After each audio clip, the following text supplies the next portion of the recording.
When you first get the drone, it's kind of overwhelming, but with these 5 tricks you'll get amazing footage in no time.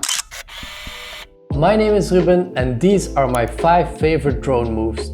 They are very easy to execute and the results are stunning. I bought the DJI Mini 3 Pro, a very compact drone with incredible specs. It's pretty scary to control something that's up in the air, especially when the internet is filled with videos of crashing drones. To make smooth shots, it's important that your moves are subtle. So you have to be able to be precise with those joysticks. Luckily, I've been training my whole life for this by playing Call of Duty on my PlayStation. The first drone move I wanted to show is a tracking shot. Hover your drone right above the subject and keep that subject in the middle. You just have to push your right stick forward for this one. It's also nice to follow sideways.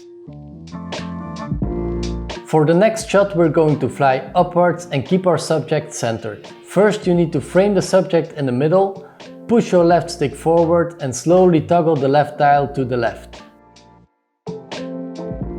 I've added the next move to round it up to 5, but I promise to make it up to you with my absolute favorite drone shot. My girlfriend and me laid down, got the drone hovering above us and flew straight up to reveal the surrounding. I saw many beautiful examples of this, but unfortunately, in this case, it looks as uncomfortable as it was. Next up is my absolute favorite move, the orbit shot. Again, center your subject and move the joysticks to the opposite sides. Your drone starts flying circles around your object, which is a beautiful way to show the surrounding.